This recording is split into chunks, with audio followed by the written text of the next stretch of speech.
This is fine. This is fine.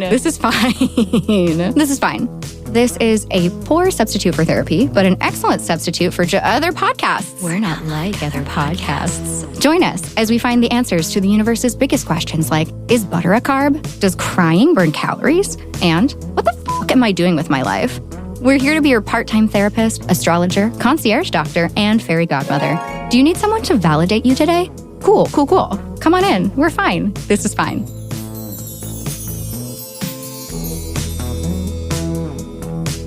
Bonjour, mes petits anges. It's Dominique, and I am so happy to have you back here with me listening to This Is Fine. Seriously, I am so grateful for each and every one of you listening to us, being a part of our community. You make my heart sparkle. This is actually my first day back in the studio since July. If you follow me on any form of social media, you'll know that you were beat over the head with some vacation content, so you're welcome. Anyway, so today we're looking back to the cosmos. We shared our first Astro 101 crash course back in July, and y'all really loved it. According to my analytics dashboard, that is our #1 episode. And because I'm a people pleaser, hello, Libra moon, I want to give the people what they want. So I brought Shannon and Nina back to the studio to record a second class for you, Astro 101 Part 2. This is going to be an ongoing series until you've learned all the basics or we've exhausted everything in astrology. I don't know. We're going to figure out which one comes first. Our last class was about the moon. And if you haven't listened to that episode yet, please stop right here, hit pause. Don't forget to hit the subscribe button on your way out and go listen to episode 6 from July 20th. Also, if you want to know what's going on in the celestial weather currently, click back to episode 11. We're at the beginning of Libra season today, about halfway through the Mercury retrograde cycle, and roughly the beginning of Mars and Gemini. Beginning, given that we're going to go into that for like 7 months. I'll let you get more into that in that episode's forecast. So today's adventure is going to look at the sun and explain why we should rather look at the horizon where the sun comes up. This is known as your ascendant or rising sign. So we'll help you find out what your ascendant sign is, which in turn will unlock your entire natal chart. Then we're also looking at why sun astrology is actually kind of bullshit. We're going to dive deeper into what sun sign astrology means, if you're not familiar with that term, some history around that, and why you shouldn't think that you are just your sun sign. There are so many parts of your birth chart to uncover.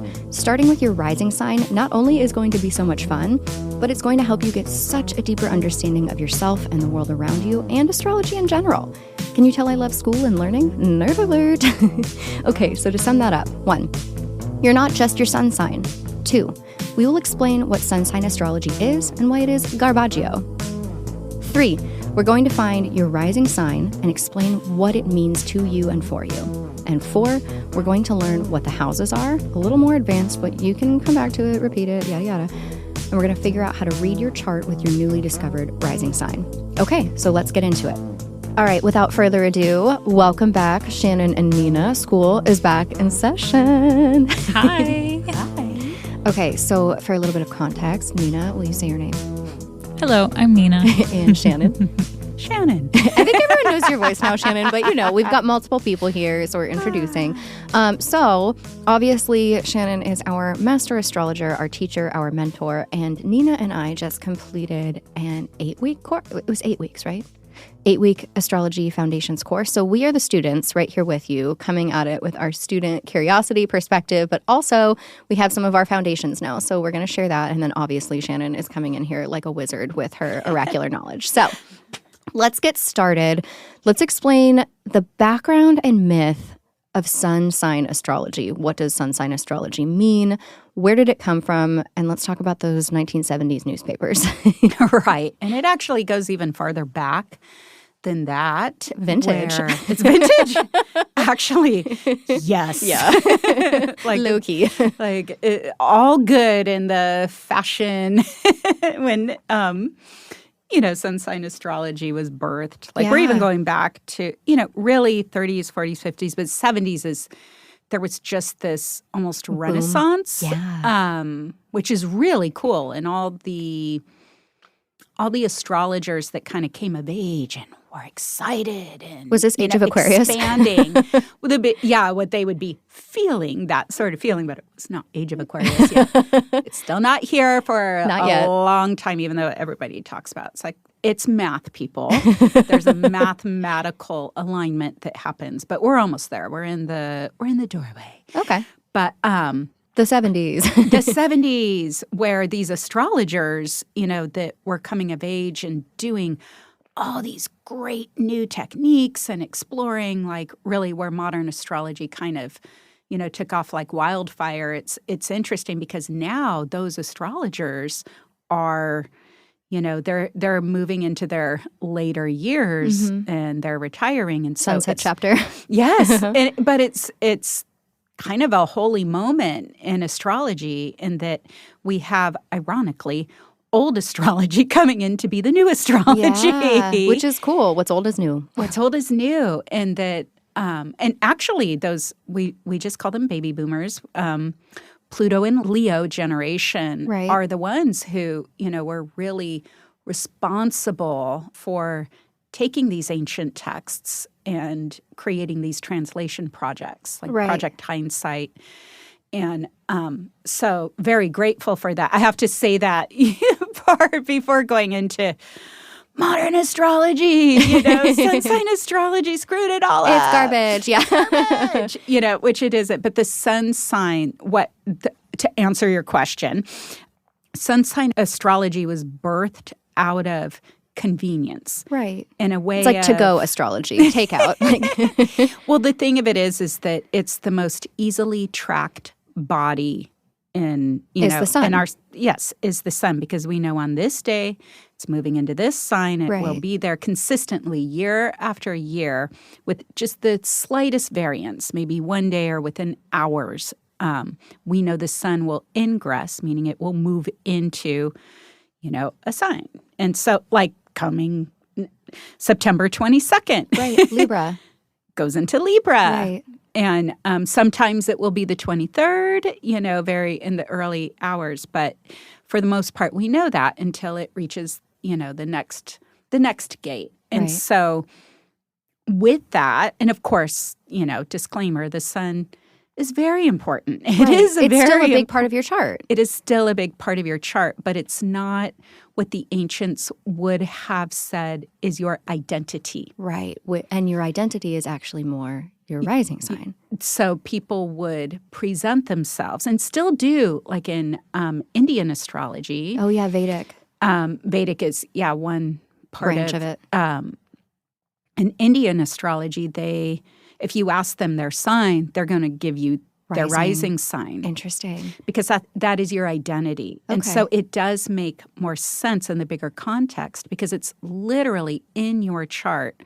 Your ascendant will always be your first house. Right. And so in astrology, first house is you. Right. It's the most you placement. It's your physical body. And I look at it a little bit farther as, like, it's that moment that your soul, your consciousness took form, took structure, took physical incarnation. That's so cool. It's so cool. Yeah. And so I think this also explains a little bit why, if someone's not familiar with the breadth and depth of astrology, and all they know is, I was born this day, I am an Aries, right? But then they think, well, this person's an Aries, we're nothing alike. Or, I don't really feel like an Aries.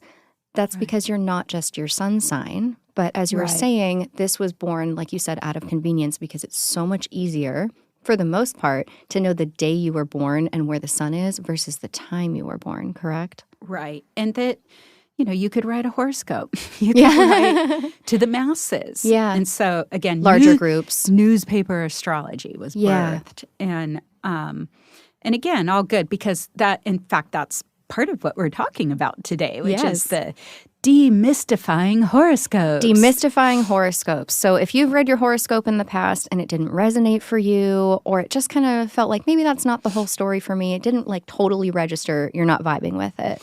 This is why we're going to get more into the whole chart, and that's going to start with your rising sign. But before we dive into that a little bit further, we just talked about the 70s, the baby boomers, but like astrology is so much older than that. Can we talk about I think you said in our class it was like 4,000 BC at the beginning. Well, it Am I wrong? goes, like if we go all the way back, we're looking at, it's thousands of years and really 4,000 years, 4 to 5,000 Okay, years. got it. So like maybe 2,000 BC. And where, and that was just the beginning. Right, of tracking the stars and the zodiac. Stars. Okay. The ancient Mesopotamia, Okay. the Babylonians, what they noticed was they called them omens.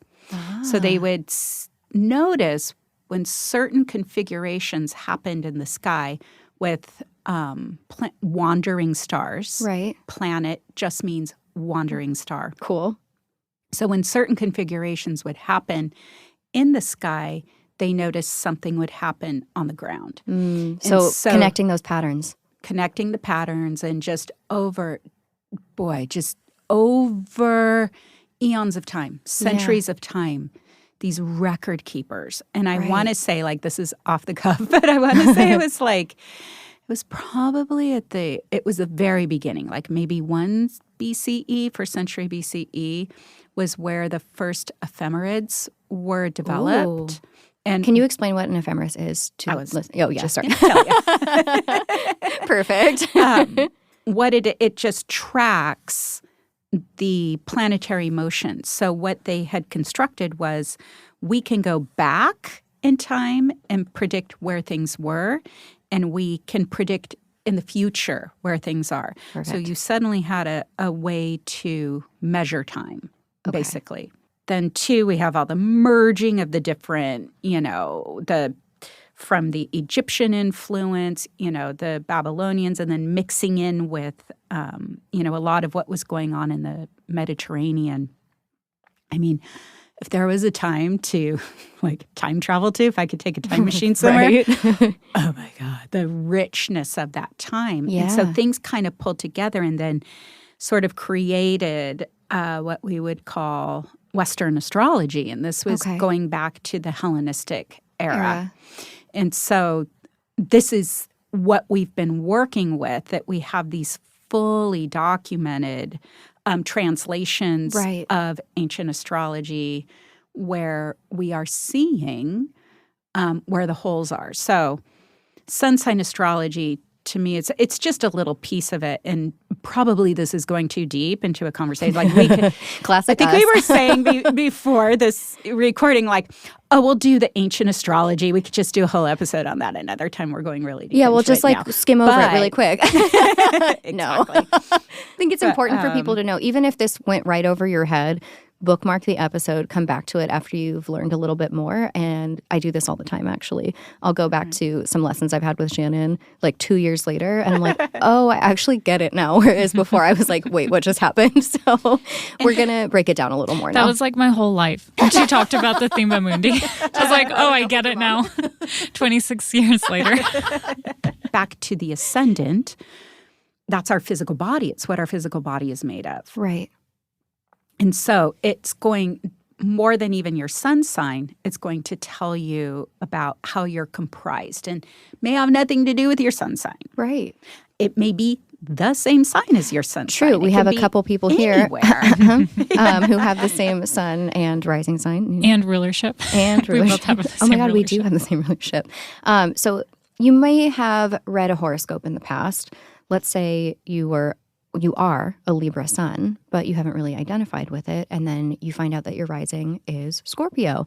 And you read more about the components and the energies and archetypal, what am I trying to say? Themes of Scorpio. And you're like, oh, that actually clicks for me a lot more. Actually, I have a cousin, Haley, if you are listening, who is a Pisces sun with a Scorpio ascendant and a Scorpio moon. Sorry for outing you. But I read a little bit more about Scorpio to her, and it actually fit her whole persona and personality so much more than Pisces. Obviously, Pisces still plays a role in her chart and her makeup, but that ascendant, and then the moon obviously being there too. Maybe it's not obvious for everyone listening, I don't know. But, that gives her a whole different vibe. So you may say, okay, I know my birthday, but how do I get my rising? Right. And I'm just, side note, laughing that of all the people to out. I know, a Scorpio moon cousin. I'm so sorry, Haley. They're the most private. She of anything. She doesn't know like anything about this. This is like a foreign language to her, so I don't think she'll be offended. I'm just laughing. I outed a Scorpio moon. I'm so sorry. Until she's done all the astro classes. Then she's going to be like, wait, what the fuck? That's all right. I'm so sorry. And Okay. so how we determine your ascendant. Now we're going to find your rising sign. So your ascendant, which can be interchanged with rising. Rising, ascendant mean the exact same thing. It literally is, what was the sign rising on the eastern horizon when you were born? So what's important, it's your eastern horizon, meaning where on the planet you were, what sign was rising. So you could be anywhere on the planet. So that's why place of birth is extremely important. Right. And then time of birth is very important because it marks the moment. Like down to the minute. It's very important. Yes, we want the most exact. Yeah, not like sometime between 6 and 7 a.m. Like you want to know the exact minute you were born. And you will find that on your birth certificate. And if it's not on your birth certificate, like say you have a copy of it, right? What you want to do is contact Vital Records of the city you were born, and you want to order a long form, a copy of your birth certificate in long form. The more precise, the better. Right. And what it does is it sets your wheel. And this is why Ascendant is so important, because it isn't just your physical body and you. It orients where you're going to be experiencing the planets as they move around the sky in what area of life, because it sets the houses. Houses are the backdrop. It's the areas. We have 12 houses. So we have 12 different areas of life. And we'll go through that. Yes, we'll go through we're going to get into all of this.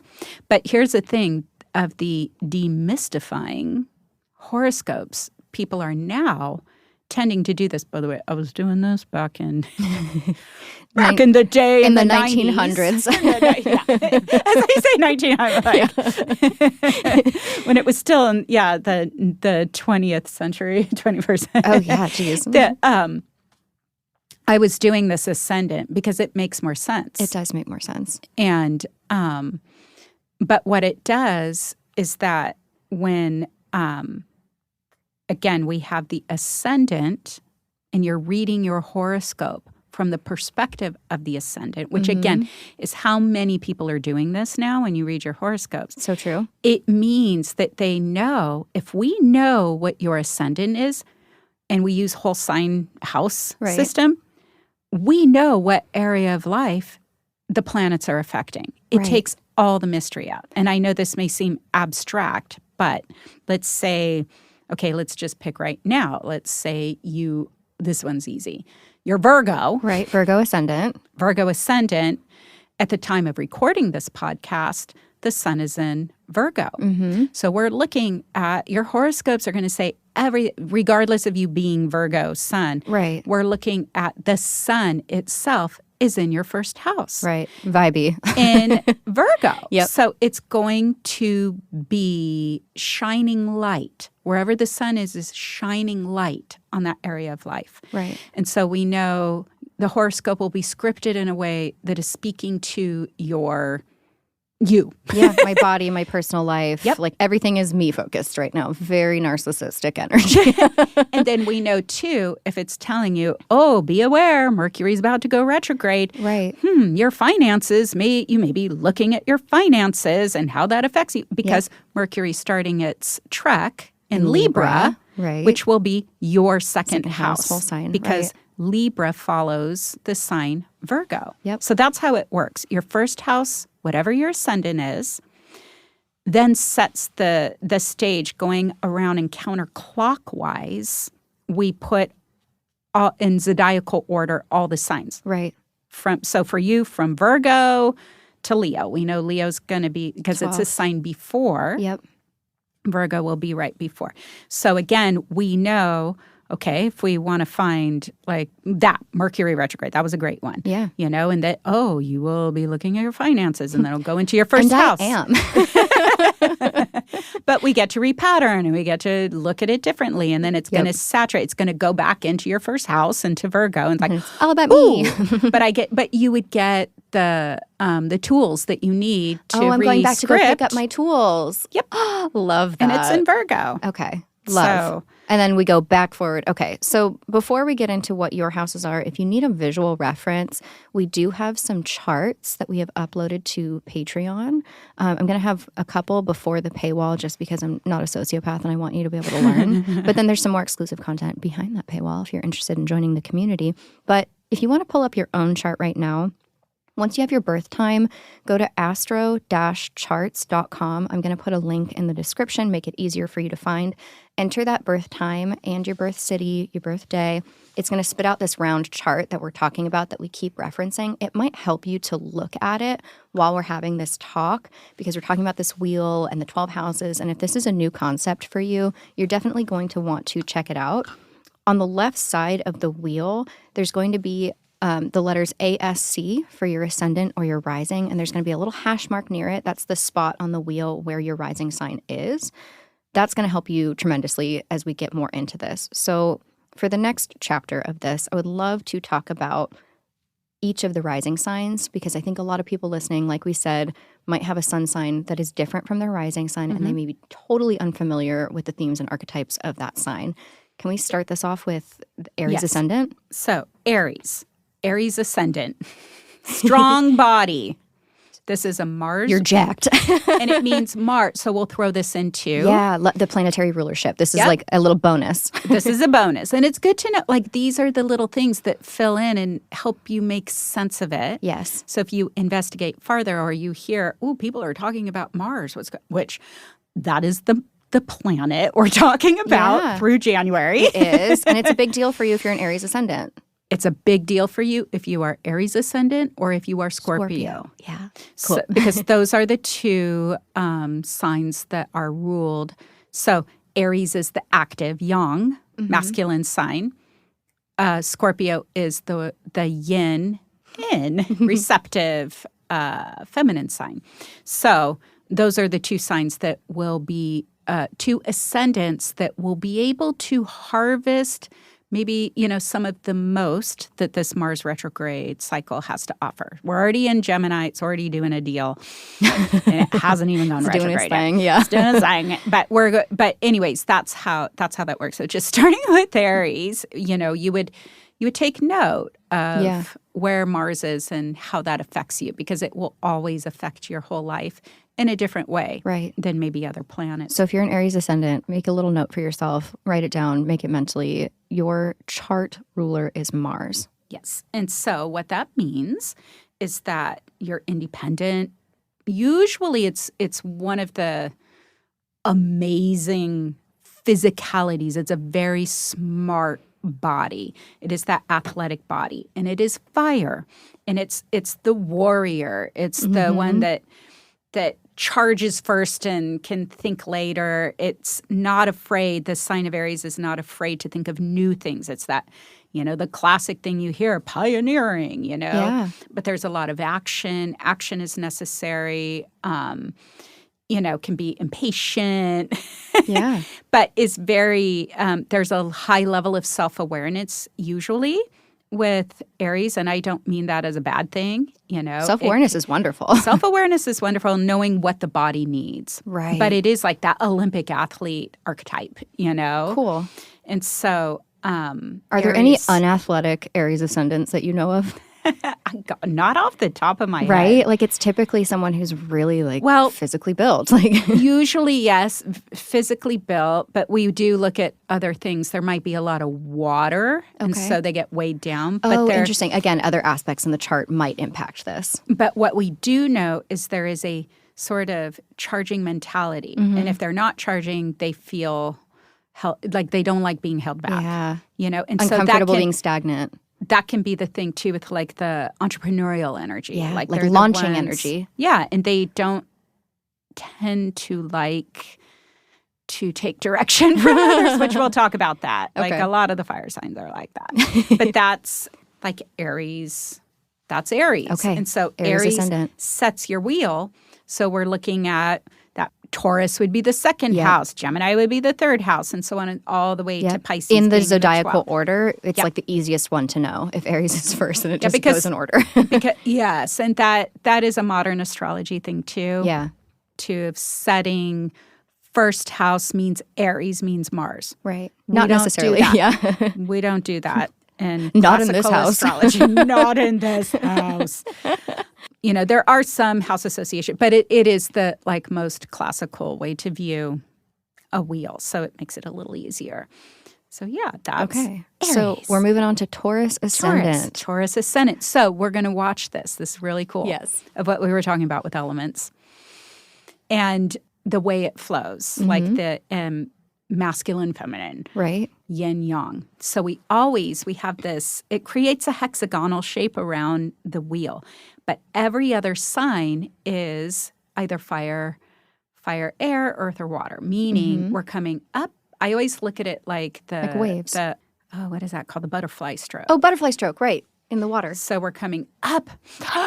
We pull up. That's always like the fire, air signs, and then we go back down under the water. Those are the earth, water, or the yin. And so right there, just if you know that much with where the sun is, right, you do with where's the light shining? Where am I going to get the most bang for my buck of energy output? Yeah, of the season. And so when the sun are in these signs of like Aries, then we know, like even for the Aries ascendant, like, ooh, they're activated. They have, whenever it's in a fire air sign, they're illuminated. They get to do, and all of us, regardless of your sign, it doesn't matter that we're better at launching and doing active energy on the outside. Right. Now that we're in Taurus, by going through the wheel here, we submerge. It's that submersion going in and down. It's an earth sign.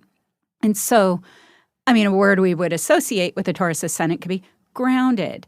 At the very least, it's so funny. Taurus ascendant people, like this always tripped me out when I was just beginning. I remember babysitting.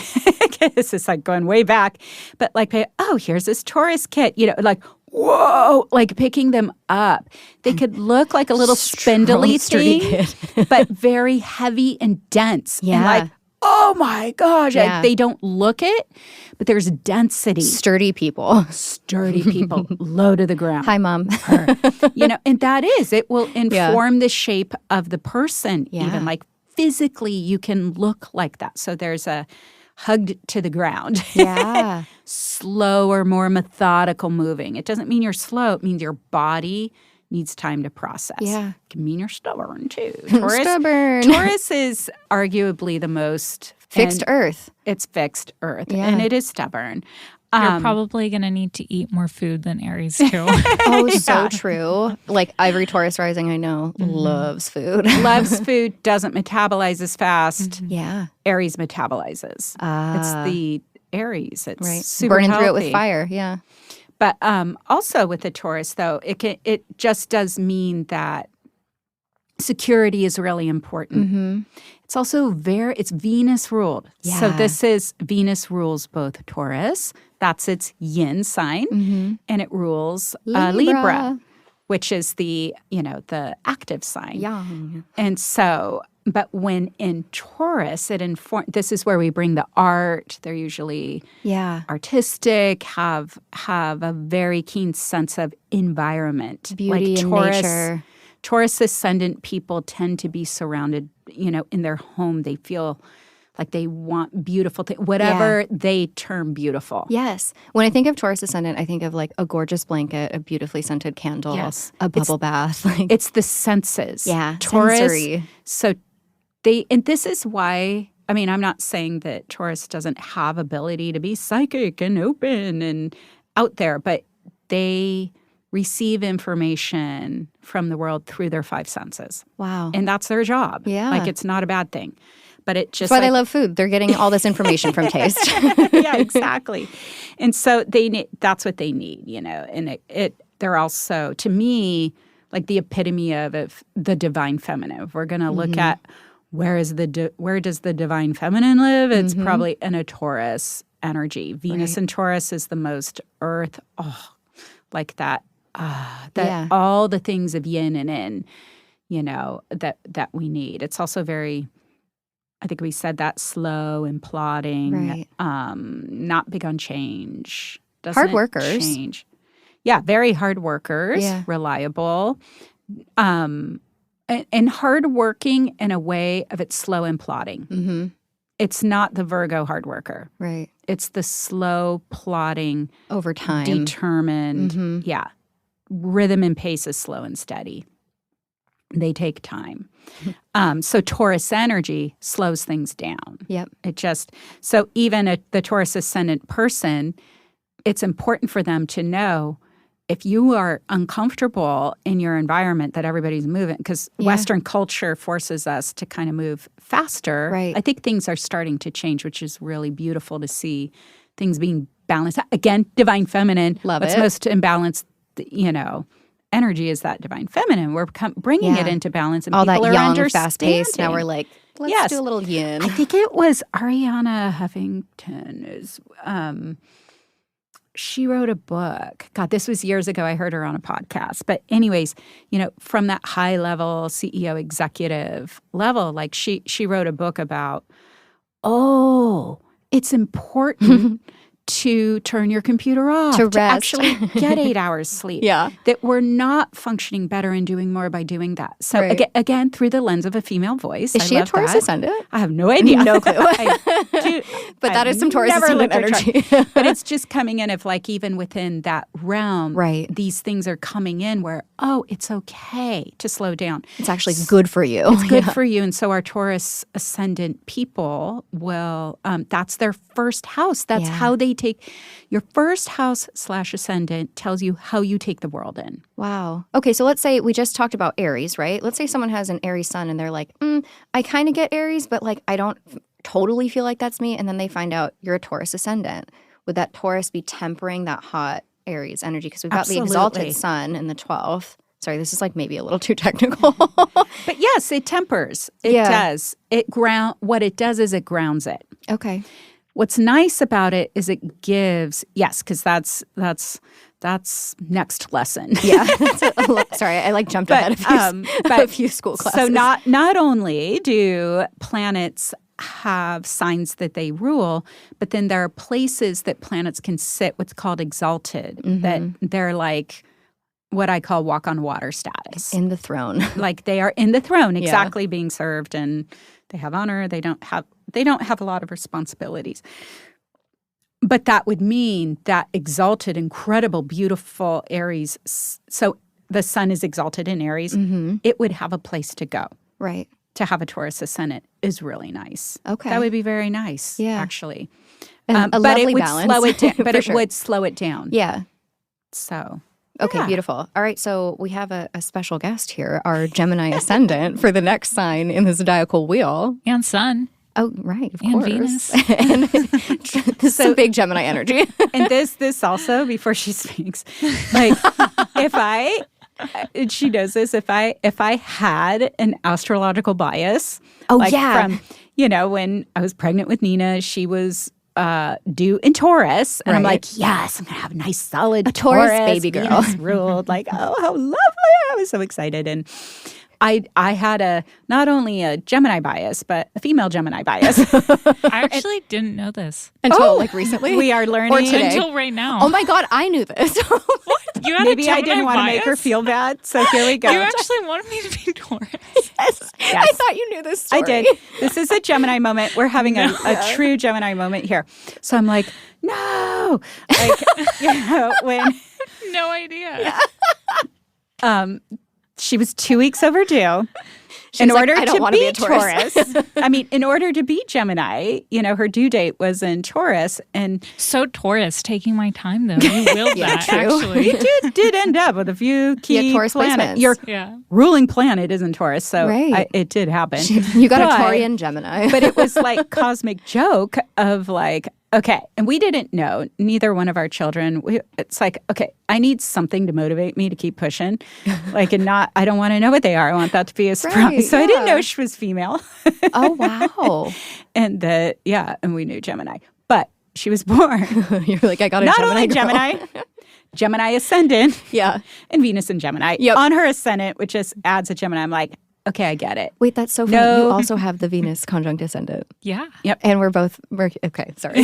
Mercury. You are We're both, literally Mercury sisters. Yeah. you are. This is You are amazing. Mercury sisters. Divide and conquer and come back together and figure it all out. Actually. Yeah. That's the beauty This of is too funny. Virgo and Gemini. So that was a big piece of like, okay, I can't use, I know the three like who I thought were the most ill-behaved females growing up in my life were these Gemini Geminis, sun. Gemini sun Right. women, girls, and I was like, oh, that means they're all bad. Like it was so, and I'm just saying this as a disclaimer that it's like, oh no, we can't say, I know this person and that means it's everybody else. Right. And I got it. It's like, oh, okay, no judgment. And then I've learned so much. And it's like, You're not your oh. sun sign, and signs aren't people. It's like No. 2 lessons in one. And that, there are different expressions for each sign. And Right. we really cannot. Here's the thing, signs are not inherently good or bad. Right.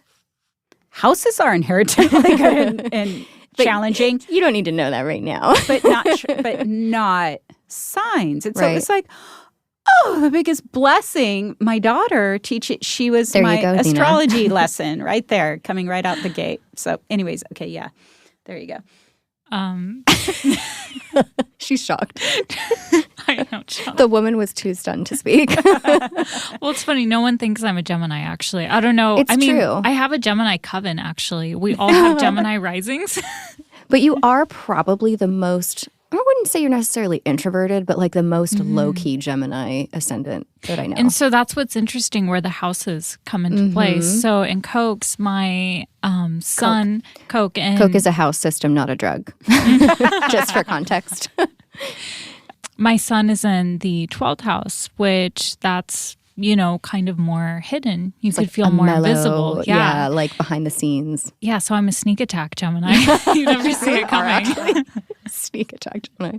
And then your chart ruler as well is like above the ascendant. Yeah, it's still in the 12th house, my Yeah. chart. Yeah. Yeah, and it's in Taurus. So that's why the whole chart really matters. Well, the thing of expressing it, so this is a good example of Gemini ascendant. Right. So we instantly think, so what is Gemini? I mean, Gemini is Mercury ruled. We've Right. covered that. What does Mercury want to do? It moves really fast. Like Okay. it's just, Gemini is probably the fastest of all the signs. Right. And Mercury, I It's think it's mutable important. air, so it has nothing to hold it back. And it's mental energy. Mutable means flexible. It's not fixed. It's not cardinal, but mutable is the one that changes. And then Mercury, if you aren't familiar, we were saying, the planets and the signs tend to have this yin or yang gendered energy. Mercury, as Shannon says, is gender fluid, gender neutral. It is the neutral planet. Yes. It adjusts to... Mercury is the they, them of the zodiac. Yes, exactly. And it is the messenger of the gods, meaning Yes. it literally remains neutral. It doesn't... In Roman time or like Latin, it's Hermes, right? Mhm. Okay. No, Greek is Hermes. Greek is Hermes. Roman is Mercury. Mercury. Okay, got it. So yeah, if you know about Hermes, Mhm. like it's the same thing.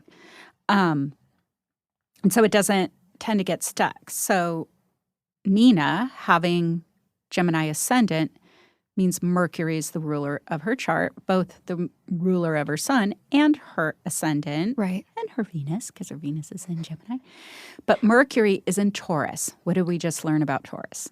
Slow, stable, fixed. Needs more time. Yeah. So it slows that speedy planet down. Right. I'm literally the slowest learner, too.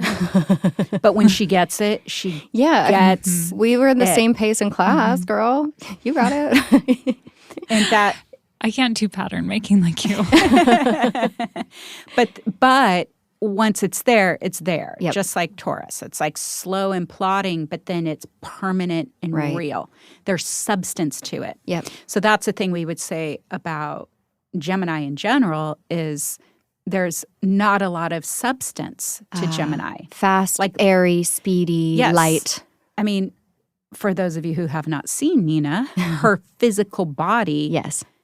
looks like Gemini. Yes. I mean, light, classic. lean. Yeah. Long limbs. It's Yep. this extension energy. She has the longest arms and Yep. very eats, eats. And she is, air. She just looks she is made of air. She's made of air, And so it is, and yoga, flexible. Okay. So Gemini ascendant bodies, people, usually they're very good at conversations. Because it's the communication. Witty. Very witty. It is the comedian. Very so much humor. Quick on the feet Yep. of pivoting, whether it is in conversation or physically, And like physical comedy. That's interesting. Yeah. Yeah. And so, you know that. I've read for many an SNL person, and that is the most common thing. And with all of them, the thread that pulls them together is Gemini. Very strong Gemini, whether Ascendant, it's midheaven. Ascendant, midheaven, moon. Yep. When am I going to get shapeshifter. funny then? Like the farthest Apparently thing right from a now. comedian. Apparently, literally right now, you just made us crack up. Don't overthink it. The Taurus. Just say it. There's that Amazon show I haven't watched yet. Like, The Summer I Turned Pretty Years is going to be like The Summer I Turned Funny. This summer. But it can 2022. but also because it is a windy sign. It's literally windy. Yeah. That's where Gemini gets a bad rap for being, I'm here, okay, now I'm there, now I'm in these other places. Right. So Gemini Like ascendant, non-committal.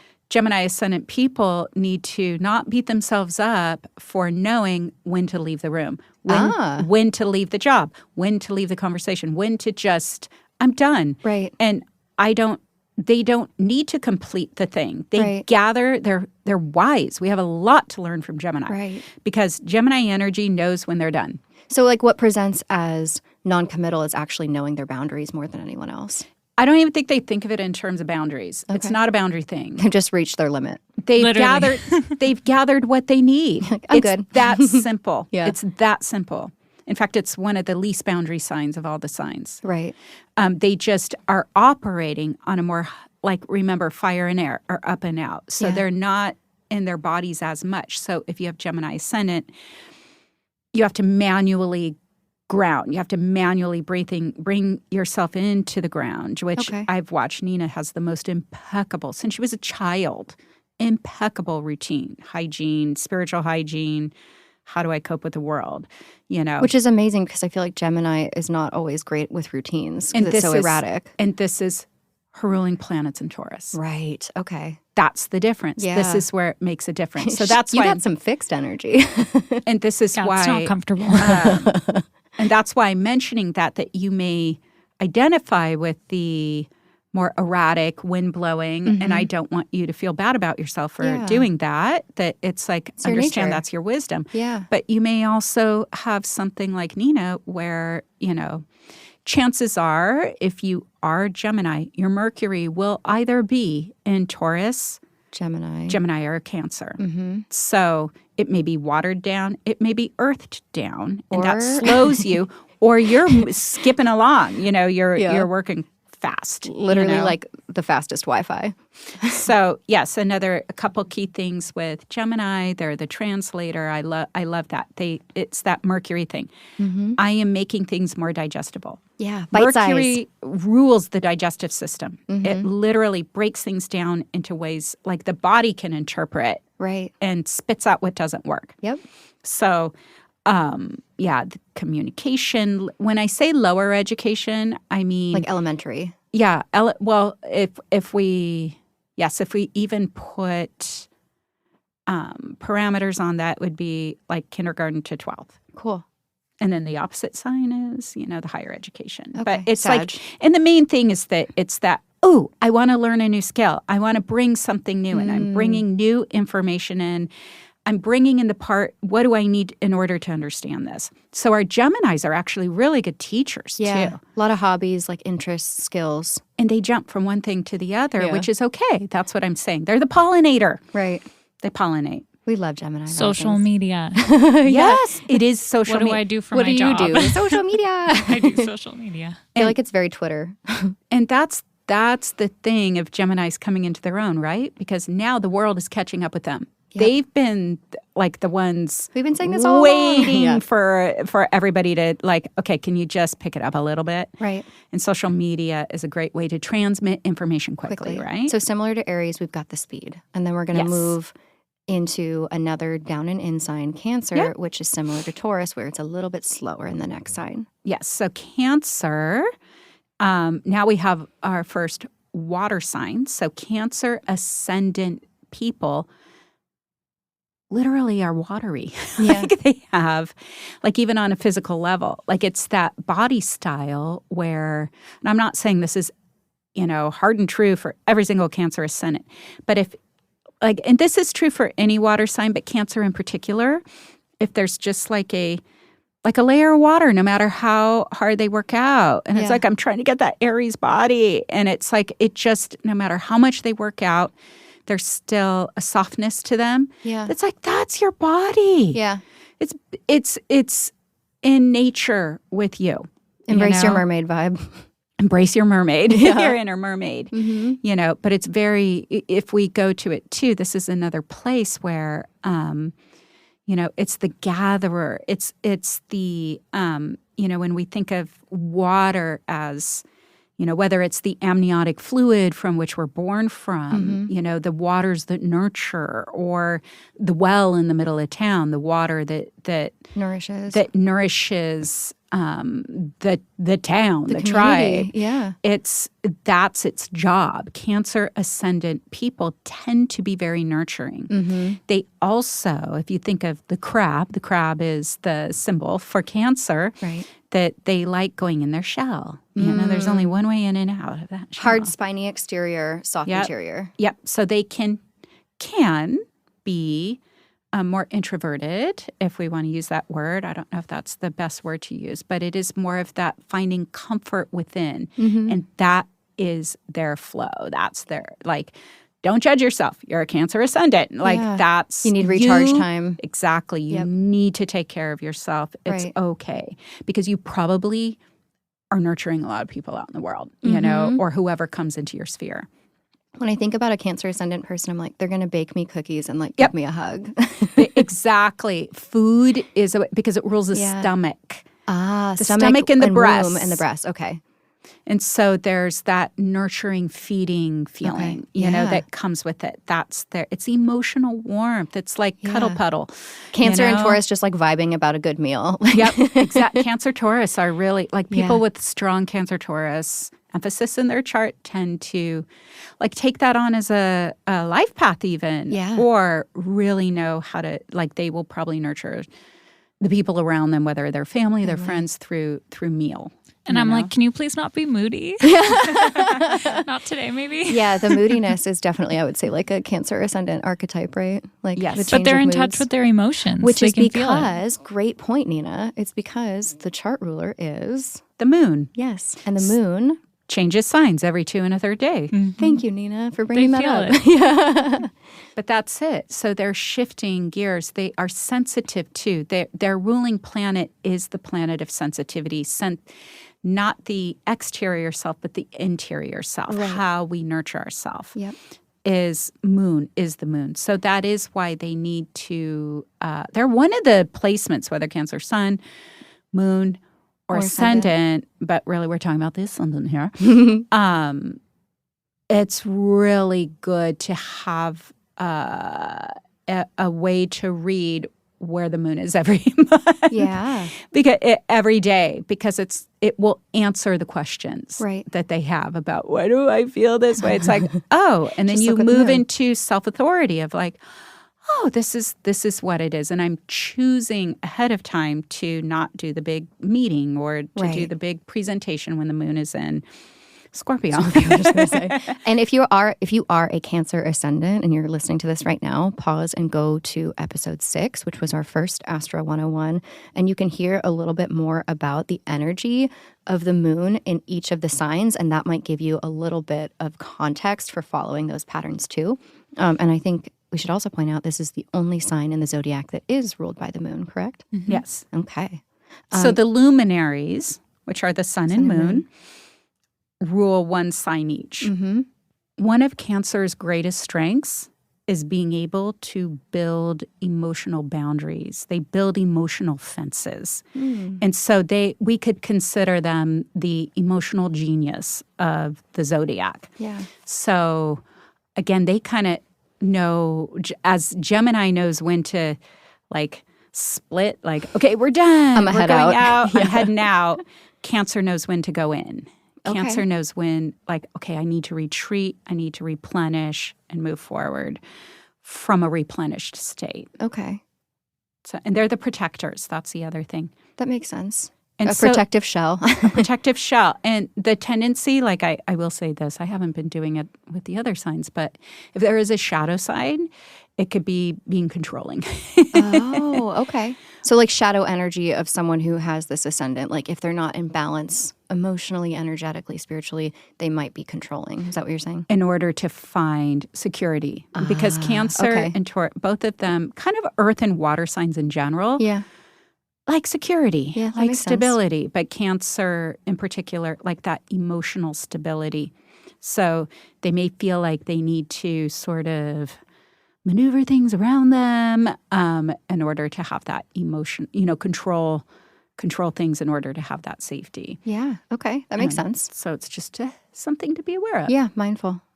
All right. So next up, we've got another luminary.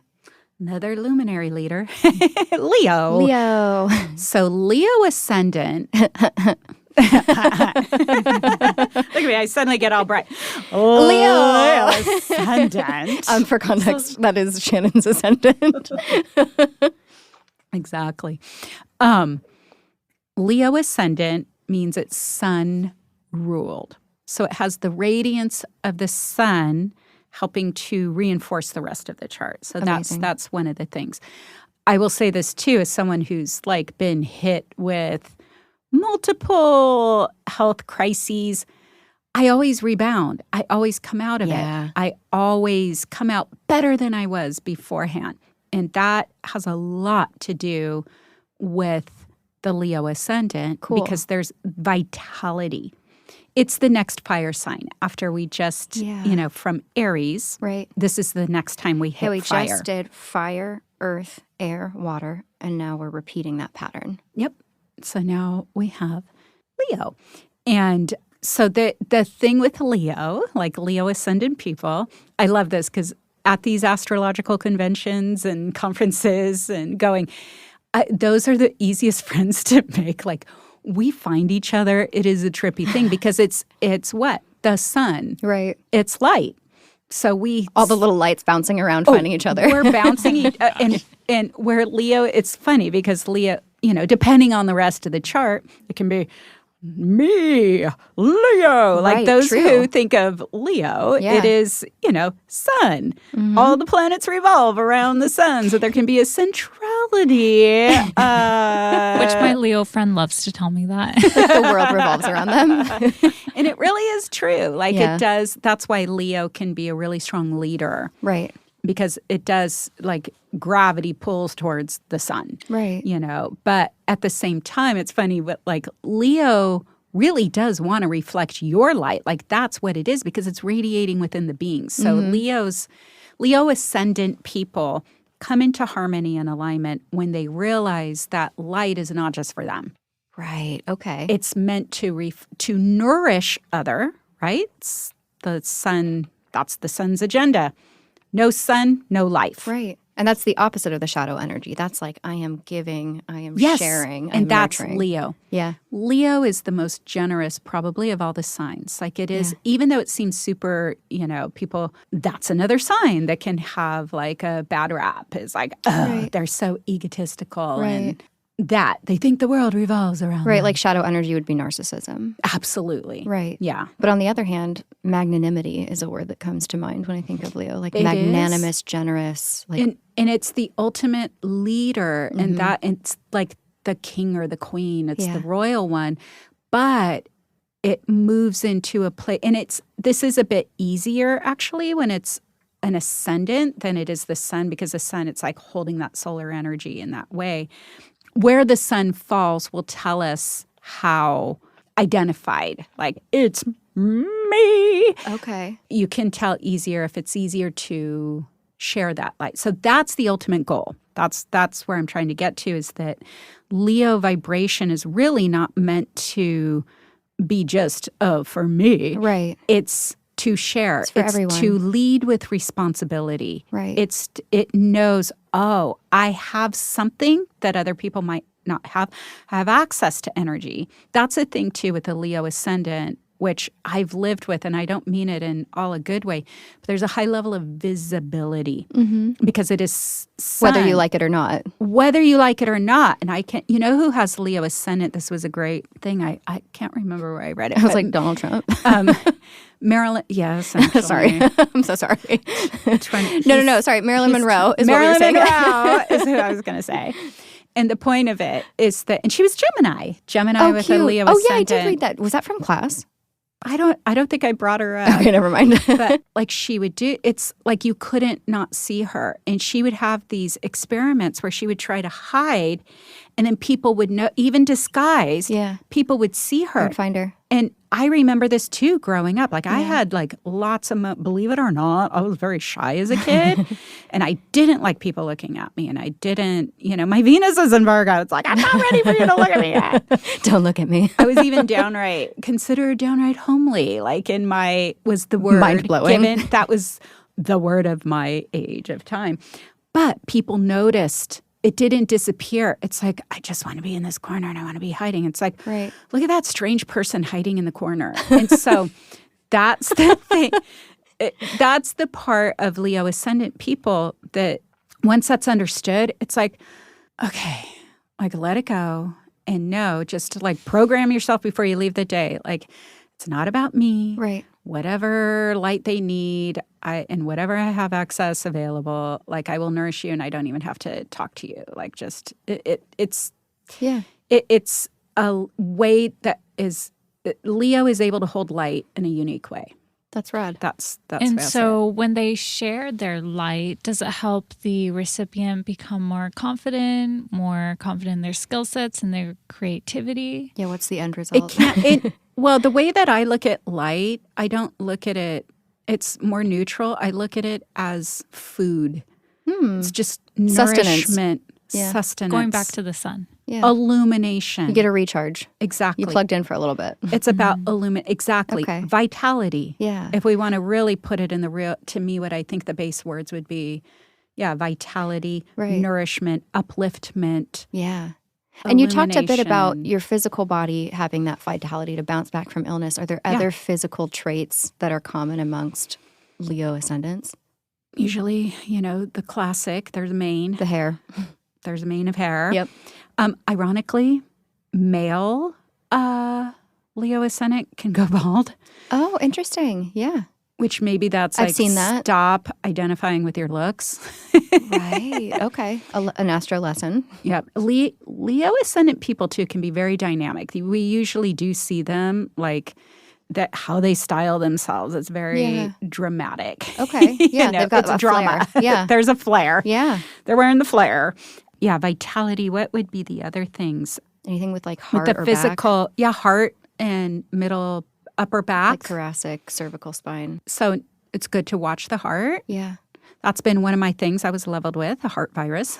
Yeah. But I rebounded. Right. And it's interesting. I'm better thinking than about ever. My dad is a Leo ascendant as well. And he's had back trauma, like ruptured discs. Yep. So yeah, it's like interesting to think about. So this is a good the one. literality of like. Like if we're going to put that in, that's great. Because the other part, like if we look at the metaphysical reason for back going out is not feeling supported. And Leo ascendant people tend to be the ones who hold things up for people and leading and then not being, what's the word? Like, we'll just keep going because there's vitality until you break. Okay, you're going to get chills from this. The reason he has the ruptured discs in his spine was he was a firefighter and he was on a rescue and he had to hold a woman in a position so her lungs wouldn't collapse for hours until the right truck came to open up the car. That's it. And who else would have the ability to stay there in pain? To stay there. Because what happens is it moves beyond the physical, like physics thing, like with bodies. And it is like this vital force energy that can come in and stand in place and nurture whatever is in front, which again, end of day, like I would love to have a Leo ascendant workshop because it's like, okay, for all you Leo ascendant people, it's not about you. It's about what it is that that's the part of nourishment that it's from a place beyond you. Wow. But then when the task is over, the body crumples, because it's like, literally. ugh. Because it's it gave out because it was working beyond the parameters. Wow. But it was there for the moment. So that's why miracles come in with Leo. I literally have chills like just putting all this together in my head and stories and context. That's crazy. And that's just using the Ascendant. Right. Just one little piece. Yep. And I'm trying to think of another like Leo. Yeah, it would be the heart. It's another athletic. Okay. But it is the person who can stand up and inspire a crowd. Right. And so again, when they understand it isn't them, it's this bigger force of energy that comes through them that is nourishing the world or the audience or whoever is in front of them. Love it. And that's why for me, like, okay, so my son, where's my son? That's Libra. really important. I can't believe I'm talking about myself. He's in Libra. But Right. what does Libra want to do? Reflect the light to other people. Exactly. Yeah. So that's been That combo. That's what I feel like I came to do. That's so you know? wild. And Yeah. so when I make it about me, I'm going to fail miserably. Okay. When I make it about you, That's where you everybody feels thrive. good. Yeah. And I do feel good when I, Yeah. Well, there's an nourish excellent others. opportunity to make it about someone else as we move into Virgo Ascendant. Coming from the expert now. No, I actually am like really excited about this because I don't think I know as much about the Ascendant aspect of it as I do Sun and Mercury. well, it would be some blurred lines for you Yeah, as is most of my life. because it's all over itself. Right. Yeah. Everything's just like stacked. And the irony is, and I've probably said this before, that I came to your doorstep and I was like, no, I'm definitely probably a Libra. That is so funny. And again, sun sign astrology, I'm looking at other Virgo suns that I knew and I was like, that's not me. And then again, you're not your sun sign, but also people aren't signs. I want to just keep reinforcing that. So remove the people in your mind who you associate. Exactly. And it's, again, these are energetic expressions. It's how the soul, it's the lens that the soul is creating through, expressing itself through. And especially that's what that Ascendant is, because it marks that. And you are so Virgo, it isn't even funny. Like, and so we're back with Mercury. Yes. So now we're the other Mercury from Gemini. Masculine, outer, active, to feminine, yin, and receptive. Right. And really what it does, Virgo's the ultimate processor.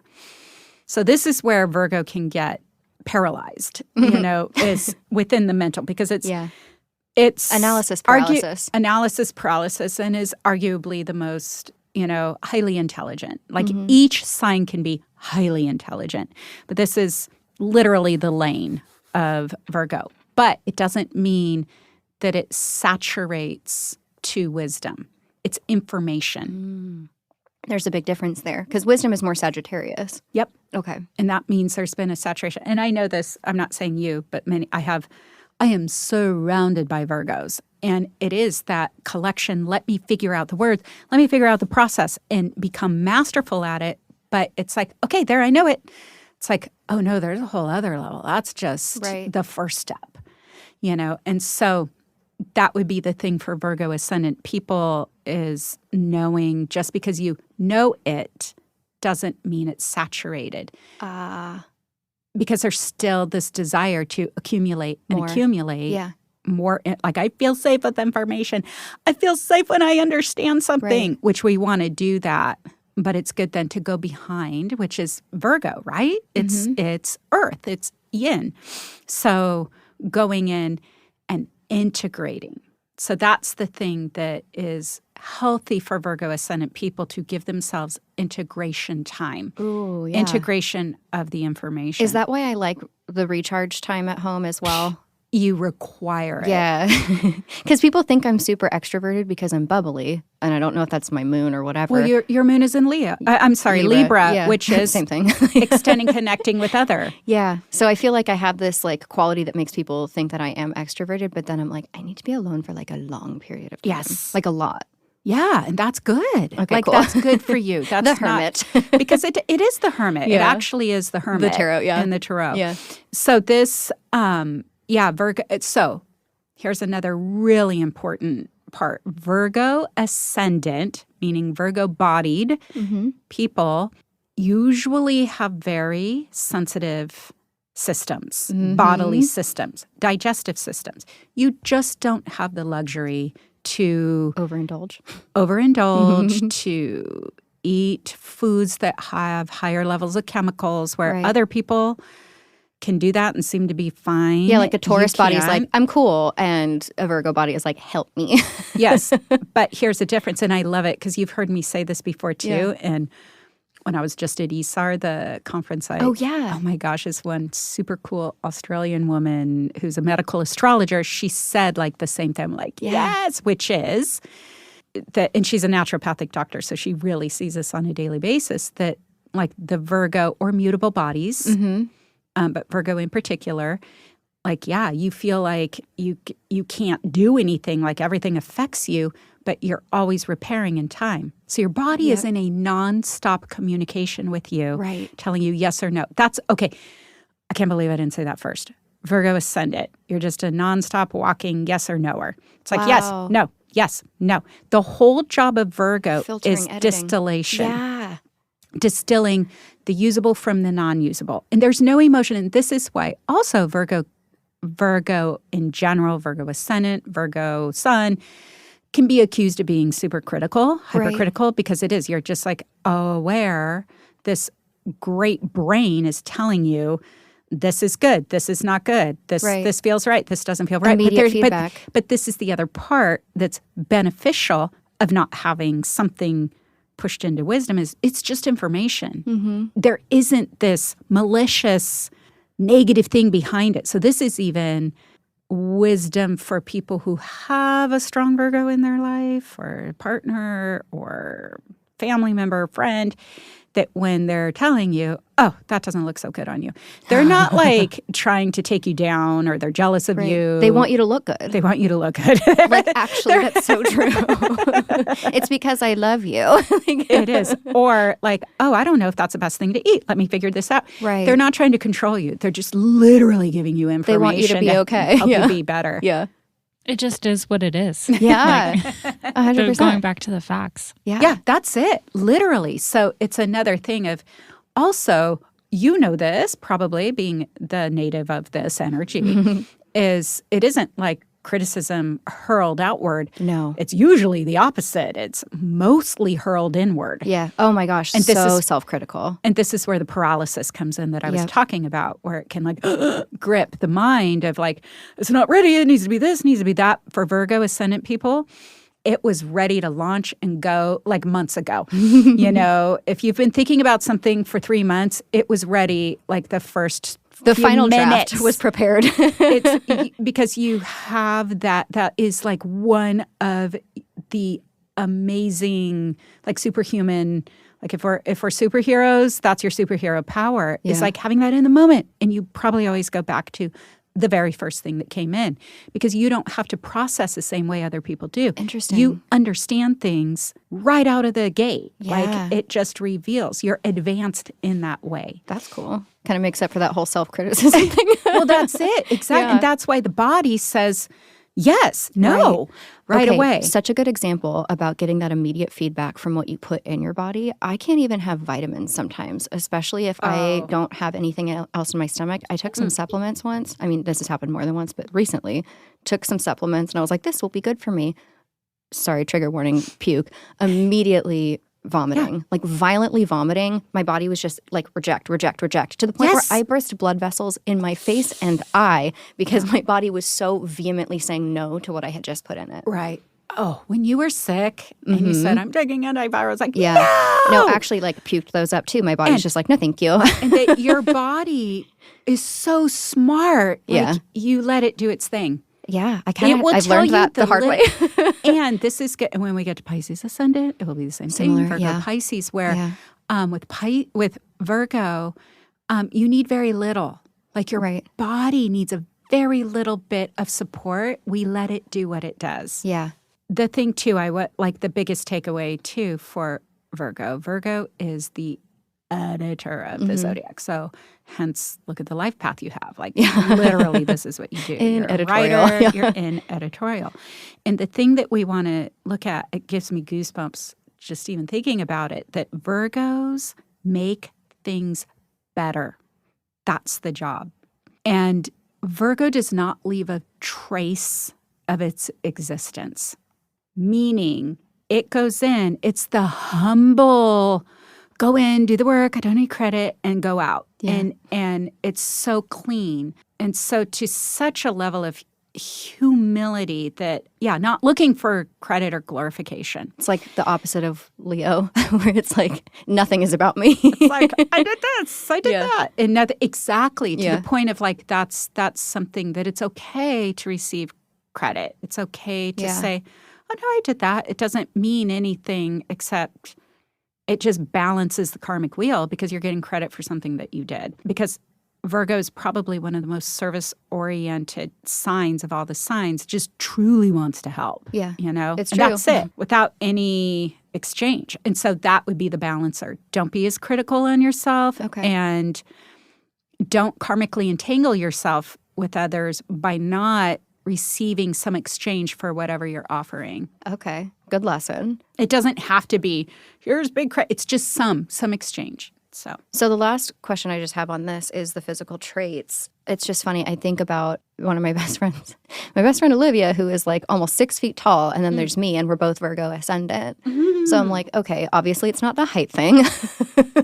It does, just because it's Mercury, it definitely can speed metabolism up. Oh, yeah. I eat like a 17-year-old. Yeah. Yeah, okay. And so Yeah, both me you and Nina. whether it's Gemini or Virgo. It's true. And we can look at other things. This is more advanced technique, but we can look at planets on the ascendant and see if Olivia has like Jupiter on her ascendant. I don't know. But some things will make things bigger and longer and larger. Oh, interesting. Like a trine or something. I actually don't know where her Jupiter is. I think Cancer.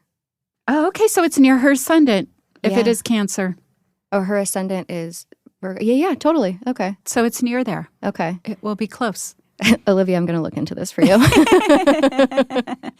Yeah, that's cool. It will be within rays. It will be rising. Okay. Just above it'll be above the horizon, which is really cool. So other Virgo ascendants, it's like tends to be maybe higher metabolism. Yeah, and just to be on the leaner side. And can, give the proportion, the bone structure. Things are usually in a like symmetrical. Yeah. Okay. Symmetrical. I've seen that on TikTok, actually. People were bringing up pictures of like Emma Watson and I think Uma Thurman and using them as examples. Yeah. And the other thing, too, bringing Mercury in, can be gender neutral looking. Oh, interesting. Physiques. Yeah. Like androgynous. Yeah. Okay. Exactly. Cool. Which, super juicy. Love it. It's like clean slate. Yeah. That's how I look at Virgo ascendant. Clean slate to build on however you want to creatively express yourself. Add your pizzazz. Choose your adventure. Choose your flair. Speaking of flair, Libra ascendant. Libra ascendant. So Libra ascendant. So what's the ruling planet? Venus. So we know, it sounds so shallow, but Libra ascendant people. They're so pretty. They tend to be pretty. It's harmony. It's like when we're looking at beauty as harmony, harmony in nature. And it does tend to do that. It's a funny joke. I don't know if I've ever said this in the podcast. I just was telling the story to my son's girlfriend. He has Libra ascendant. And this story, yes. Okay. Oh, were you there? Yeah, you were telling it to me. That's what you're remembering. That's so terrible that I didn't even track I was telling it to you. So he's Libra ascendant, and he was just this standout. Like he's a Cancer, so super shy. Right. With a Libra ascendant. So he's beautiful. So he's beautiful. And everybody looked at him and everybody, Pablo. And he was like a kid. We're talking first, second grade. Like he comes in the front door after school one day, and never does he have outrageous energy. He's the most mellow kid, but this really bothered him. And he comes in, and he throws his backpack on the ground. He goes, "I hate being good looking," because he didn't like people staring at him. Yeah. He's so shy. He's like, "Hey," I'm like, bring those words, cancel. And they Nothing just want to touch his hair. Oh, yeah, his beautiful, like, bright blonde hair. Yeah. Curly. Yeah. Blonde hair. He just looked like this cherub. He was like classic cherub kid. So cute. But anyways, He's like, no, I hate attention. Yeah, he did not like that. But anyways, yes, Libra brings an element of an aesthetic. So we can look at it that way too. And this is why I try, like we're talking about it, because it is one of the expressions, but really it's important to put out, aesthetics, beauty is relative, right? And so it's whatever is beautiful, in harmony, aesthetically pleasing to the person holding that Libra ascendant, and also that they as well, just like the Taurus, prefer to have beautiful things surrounding them, whatever that is. Including partners. Yeah. And also, like, nature might be the thing that says, that's beautiful to me. Right. Like being out. I feel like that's like so it's very not about, Taurian as well. Like I love the beauty and the majesty of nature. Like, look, everything's so beautiful. But that's like, don't beat yourself up if you feel like you can't move forward until the walls are the right color. Right. And this is also information for partners of Libra ascendant people. Yep. Is that, no, like they're not spoiled. For real, they can't function. Right. It's not being spoiled. It's not vanity. No. Like as someone who has like this combo of Virgo and Libra in my chart, I can't even work until my house is like clean and pretty. Yes. Like everything has to be lovely and also clean and also perfect. And then my brain can work. And if we think of it too, it's really interesting. Libra ascendant, Libra being, or ascendant being the front door of the chart. Right. And it makes me think of feng shui. So Libra ascendant people have like that natural flow. They don't need the Bagua map to know where things go. Right. They naturally know, because that's a whole premise of feng shui is how nature flows in a house. There's just a way nature flows. And there's a whole math component to it too. You're like really good at feng shui. Libra, I have a Libra sun. Yeah. But there is, like, I can feel where things are off or on. But there is that flow. So they understand natural flow that is beyond a step. It's a feeling. It's fundamental. It's fundamental. And so the other side of Libra, besides aesthetics, it is one of the intellectual signs. And it also has leadership. Libra ascendant people are usually very good leaders where they inspire. We're working towards a common goal. Right. I always use my father. And it's probably not good like an astrologer. It's like, yeah, of course, your family. But it's just he's a good example of Libra ascendant. By the way, like has designed every house that we ever lived in, no matter how much money. When he was starting his career, didn't have much. That Libra, and he is Libra sun on top of it. Oh, how funny. But with the Libra ascendant, he knew how to use resources to create the most aesthetically pleasing environment. I love so he's that. But also like an incredibly successful businessman who inspired his teams to work for a common good. Like all the people in the industry he's worked in, like he made me feel so good about myself, and I knew we were working towards the reflecting common thing. of others. Yep. Like you were just saying with like Leo and Libra. Yeah, it's like reflecting to another. And what is fair and balanced. Yes, totally. So that was another thing in the 70s when it wasn't, standard to give women equal pay. Right. He just in his fairness, Libra is about fair, just energy. He's like, that's not fair. And he had like big female team and they got paid equal. So like cool. in the 70s. I know it doesn't sound like well, that doesn't seem like a big deal, but actually still groundbreaking. It was a big deal back then. And anyways, so it's that what is fair, not what society tells us, but what is just like actual justice, what's universal justice. The scales. And so Libra ascendant people, usually too, because there is an intellectual logic component, they're also very good at speaking. They can make great attorneys, judges, either way, because they know how to be objective. Yeah, the intellectual communication, the air sign, again. They're the least subjective of people. Interesting. They, to the point of even it being in balance. That's where codependency comes in under Libra. Identifying self through the other. Well, what do you want to have to eat? I don't know. What do you want? I really don't know. Like, I don't know what to eat until you tell me what you want. That's such a Libra meme. Like, it just is. And it's true. But they can also be argumentative. So they may not know what they want to eat until you tell them, and then they want the other thing. Right. You're like, oh, actually, now I know. Now I know. Thank you. I don't want Thai food today. Yeah. Thank you for reminding me that I hate that. Yes. And music? And music. Good Thank call, you, Nina. Yes, music. Harmony, sound. Dan, who's listening to us record, our producer and engineer, he's a Libra Ascendant and a musician and an audio designer who literally won an Emmy for his craft.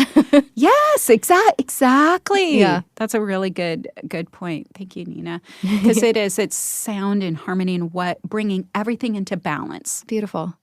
Amazing. Okay, so now that we've gone up and out yet again, we're butterfly stroking back into the water with a water sign, and we've got Scorpio. Scorpio. In and down, Scorpio. So again, fixed water. So we already said that with your cousin. Yeah, sorry. Private. Super private. Like super private. The Scorpio ascendant people are really, truly not looking for the limelight. They are looking for where's it's very strong ability to hold power and will be the power people.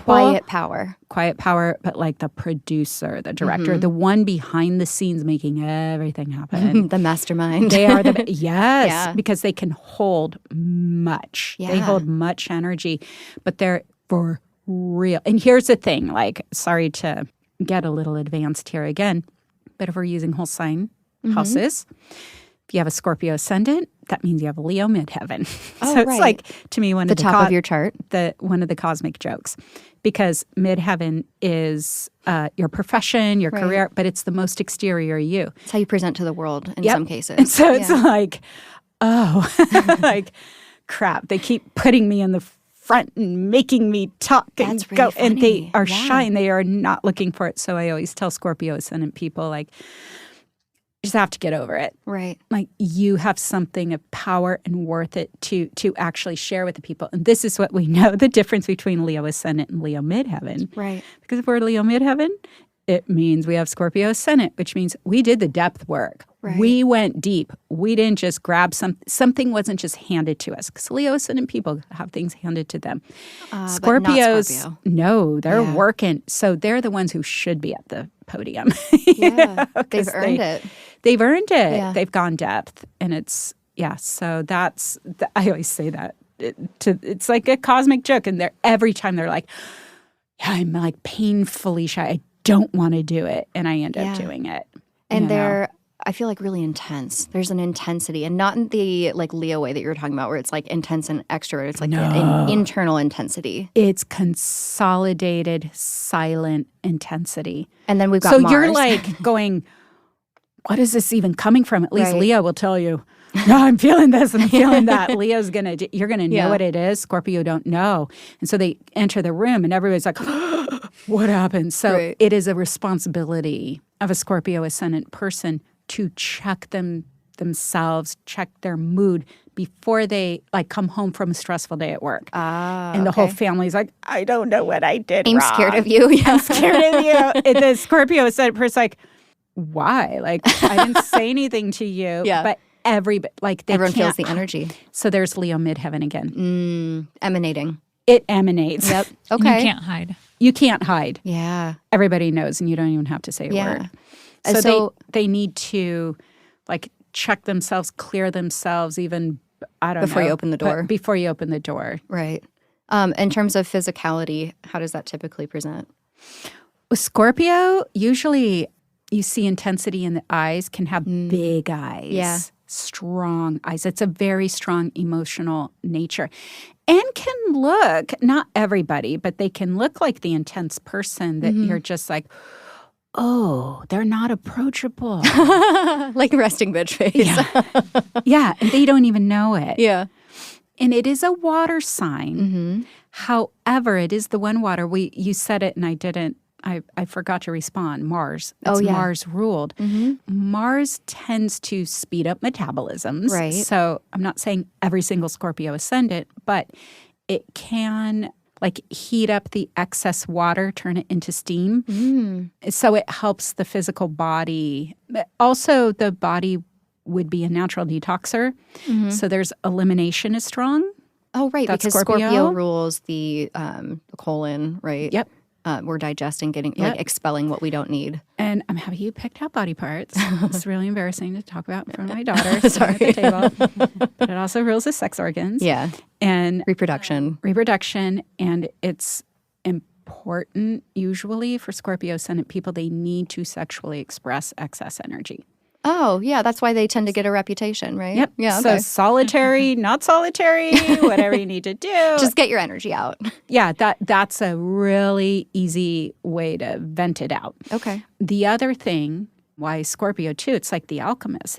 We're moving into some very strong territories of mastery here, just by nature of it. Like that's why monastic living paths are actually a Scorpio. That's under the rulership of Scorpio. Oh, yeah. We've talked about this. So it's utilizing that energy, that sacral sexual energy, bringing it in and sending it up rather than expressing it out. So, Wow. So Okay. that's another level of it that seems ironic, thinking of the monk. Yeah. Or the nun or the priestess or the priest, that's what it is. And if they don't do that, that's where it Backfires. seriously malfunctions. Yeah, totally. We don't have a religious path that has shown that. Catholic Church, but not every but we see it's in every path. Like I'm not trying to target that out. It's just like something that we've seen is so. Yeah. So now you know, Scorpio risings. That's such a funny, perfect Scorpio ending. I do want to say one more thing with Scorpio is that I always say this. It's like the Sherlock Holmes of the zodiac. The investigator, yes. The investigator, the detective. Because Scorpio ascendant, this is why they get a bad rap for being negative. Right. Because they can see what's what are you? They're walking human lie detector machines. They're BS detectors, yeah. Yep. And so they can see what's under the surface. They can see what's hidden. And there are two things at play, which is there is an intuitive impulse. Their emotional bodies are advanced enough that that's just nature. Yeah. That they are intuitive. But there's also an intellectual common sense part. That the mind and the emotion can come together to solve problems, which that's why I say Sherlock Holmes. It's a great balance. So, yeah, perfect. Okay, I feel better now. We said something nice. Scorpio rising is nice. Okay, well, now we got to move into Sag, sorry. Yeah. So we're moving into Sagittarius, another fire sign. It's mutable. It's ruled by Jupiter. This is the first sign that we've gotten to that's ruled by Jupiter. That's right. Of course, we're getting into the upper territories. Jupiter being the greater benefic. Yep. It's going to pick the signs that it can most easily who has the most to offer me for my grandness, you know? And so Sagittarius is, yes, that first. And we know it's fire. Yep. So it's active, masculine, yang, out. I mean, that is Sag. It's big energy. Why do I think Santa Claus? I'm like, this guy travels around the world giving presents. Santa Claus. That would be Jupiter and Sag. Traveling. Yeah, totally. Because Sages like to travel. They like to journey. They are always that. So if you have a Sag ascendant, that is it. Like also the classic, the grass is always greener on the other side. Right. But constant there pursuit. Is constant pursuit, but excited it's for an optimism. Mm-hmm. Optimism expression. is such a good word for Sag. Yes. And so it's trying to expand in a good way, not like I'm exploring because I'm depressed. If they're depressed, they're going to do something to fix it. Yeah. They just have to do something with our physical bodies. It's a fire sign. But they quest. And so they are looking at bigger pictures. They're not wanting, there's a reason why Mercury doesn't do well in Sag. Because Sag just brings in too many details or you can't see it. What's that forest for the trees, you know? Right. It's like that. They're very foresty, And so, but that's their job. So that's why they're looking, how do we vision a bigger, way of expressing ourselves? So they're usually pretty grand. They're large. So that's another thing. How it physically impresses a person is they literally can be one person bigger. Think of, professional basketball players or volleyball players. I'm thinking those are really tall ones. Totally. Where they're not like big as in round. They're just literally one perfectly proportioned human. Yeah. Larger than life. Larger than life. Yeah. And that is like Sagittarius rules, the, mythological gods and goddesses. It's just like that superhuman power. And it's integrated now, if we're looking at the development of fire signs.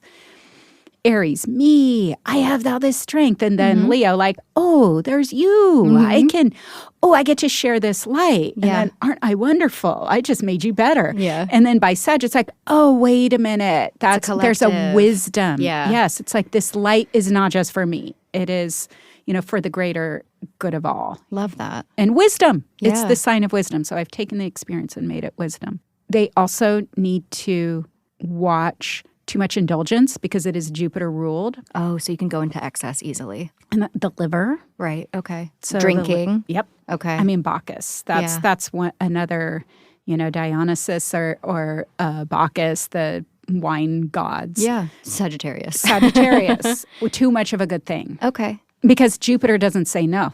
Yeah. So it'll keep coming in. Okay. Next thing you know, you're on a liver transplant Right. list. Yeah, Not every Sag Ascendant. Truly, like, I think of Sag Ascendant friends, and I'm like, the warm life of the party. Like, when you're in high school, it's the kid who showed up with, like, all the alcohol. Like, and it's like, oh, that guy's here. Like, so excited. And they're excited. Like, they just want you to have fun with them. Exactly. There's really no, I'm holding a string.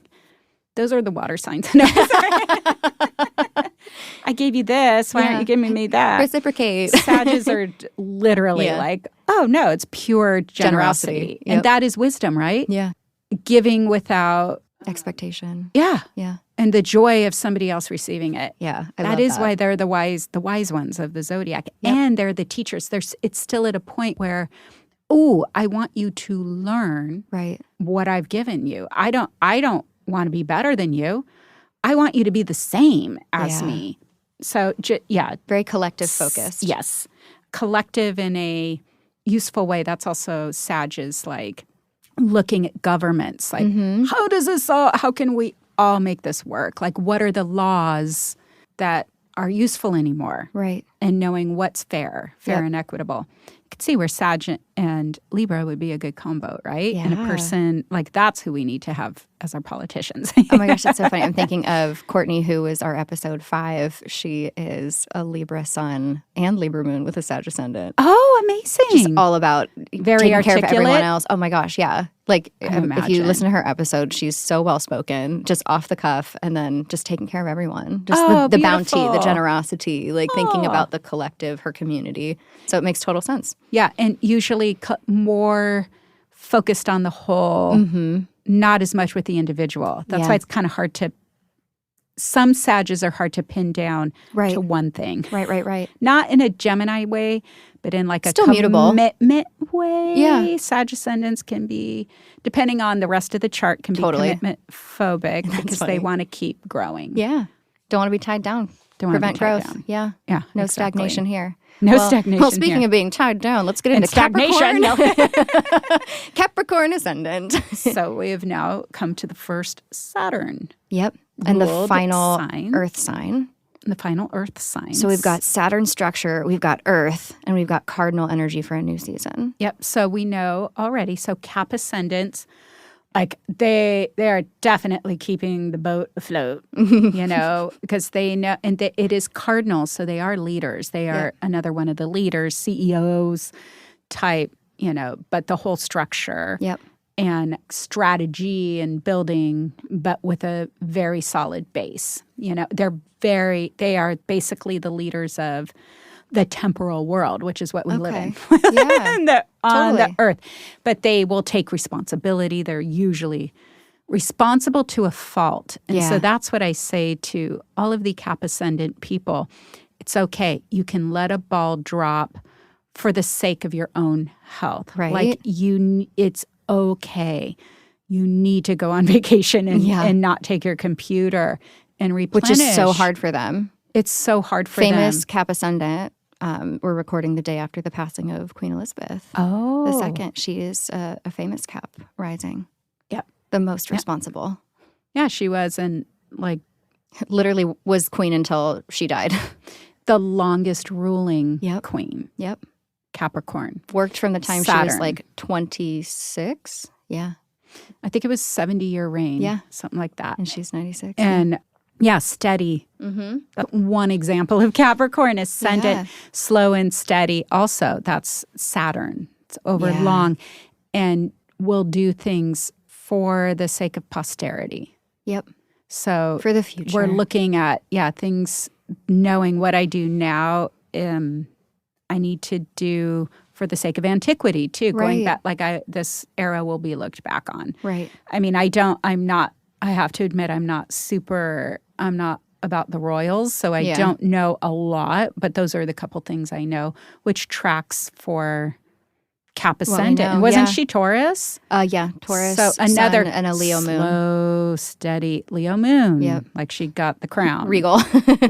Literally. She's the queen.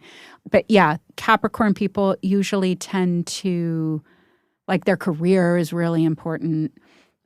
Having money, having status. In Capricorn, there's the wisdom, I guess, and all the, like, me, I like nice things. I'm being really basic. Taurus, I want these things. Virgo, oh my gosh, I have to work really hard for this. I'm going to toil and work. Yeah. And then by Capricorn, it's like, oh, it isn't just the money, it's the status, it's my the power. position. Yeah. It's the positioning. Yeah, totally. Your position shows how well you can bring that in an efficient way. I want the salary, but I also want the title. Yep, Yeah. Exactly. Yeah. In fact, Caps might even take the title over the pay raise. Interesting. I will take that. Can I have that promotion if I don't ask for more money? The status means more to them than the money itself. And they know the big picture because that will get them further later. Wow. They're playing the long game. They're playing They're playing chess. We're all playing checkers. Exactly. So there's Okay. some wisdom there for whatever it is that, we're looking at. And I know we've talked about this before, but Capricorn physicality the Capricorn risings tend to have beautiful skin. Yes. Yeah. It's the skin. Yeah. Cap rules the skin. This is Nina's territory. Nina's moon is in Capricorn and she has beautiful skin. She does. And I wanted to create my own skincare line. You still could do that. I feel like that would be a cool thing. It's a lot of money, though. It's a lot of money, but Capricorn. Exactly. But beautiful, resilient skin that ages well over time. God, yeah. Jealous. But they need to watch their knees. Oh, Knee joints. health, Yeah. but Okay. knees in particular. Specifically knees. Okay. They can be hard on their bodies. And it's like that you're probably going to live a long time. So you want to take care of that body. Literally, look at freaking Queen Elizabeth, 96. Exactly. But it's true. Yeah. That is a thing. Yeah, totally. There is longevity linked to Capricorn because of Saturn. Right. Like it's not obviously like you're born Capricorn rising, you're going to live to 100 years. It's more just like there are links and you have to look at the other aspects, yada, yada, yada. But the longevity. But there is longevity. Yeah. And so, you want to take care of your structure, your bones. Yeah. You're in it for the long haul. Yeah. You're in it for the long haul, and things do tend to get better later. Another Saturn-ruled sign. Aquarius, the only planet that rules 2 consecutive signs. Back to back. And this one is very different. And when you look at the thema mundi, you see why. Yep. It's the farthest from the lights, so it's cold. We'll have the PDF on Patreon. And so Aquarius is also Saturn ruled, but Saturn gets to do different things in Aquarius. Because where Capricorn is more about existing conditions, existing structures, keeping that in place, and rules the past. Right. Aquarius is the future. Right. Future structures. And this is where, gosh, without getting too deep into it, that's one of the signs that, we discovered Uranus, so we're going to just astrology. give Uranus, Aquarius. And so Aquarians are one of the misunderstood signs because of that. It's like Aquarians are erratic and, and unpredictable and all the things we go with Uranus, but they are the activist Right. of the zodiac, but they're looking at trying to bring permanency to something new. So it is not a sign of just anarchy for the sake of anarchy. Right. Not at all. It's tracking. Believe me, when Aquarians come in, they see very clearly where it is we need to be. The vision. They have the vision. They have the vision and like the totality of it all. Yeah. Like when everybody's getting along, they know everybody needs to be included in the equation, not just certain socioeconomic categories or like the caste system. They are the, as a matter of fact, if we're talking about age of Aquarius, these ages move retrograde. So we're transitioning out of Pisces into Aquarius. Backward into Aquarius. Okay. Pisces is the sign of the caste system, if we're going to talk about that. Interesting. You know, that status. And, oh, well, you're up there. I'm down here. I'm never going to be able to get out of this. Aquarius, like, F that. Yeah. That is not accurate. And that is sort of like we see this moving in where Aquarius is the answer to that of like, no, every person is valid. Every human is valid. We need to make an even playing ground, you know, for so that's why Aquarian energy, we can see it just more amplified right now, right? Okay. Since the ruling planet Saturn went into its signs. It's in Aquarius right now. Yep. Hasn't been there for 30 years, 29 years. So it had to come in Capricorn. These old structures don't work anymore. And now we're building new structures. Okay. So it's just like, it's a good, this is the thing, is we're talking about these ascendants that are towards the end of the zodiac. We can see how they are more minded. Right. And versus it's not just Gemini me. and Libra. So their identity of who they are as an individual tracks to the greater good of all. Okay. And so Aquarius holds that energy. So yeah, and very brilliant. One of the things too, I have to say, like on a physical level, there is something in the eyes that light, like starlight, there's sparkle energy in an Aquarian ascendant.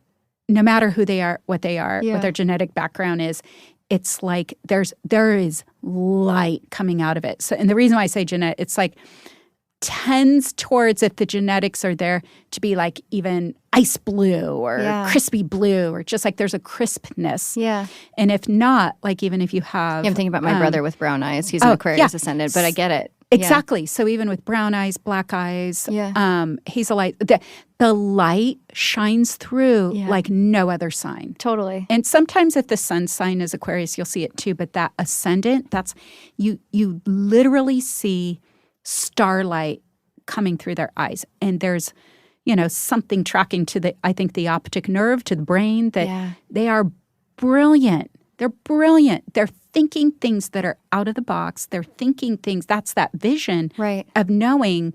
It isn't just, here's my dream for what could be, Sag. This is what's actually possible. Right. Like they can see a sense the of future. Gravity and responsibility with the vision.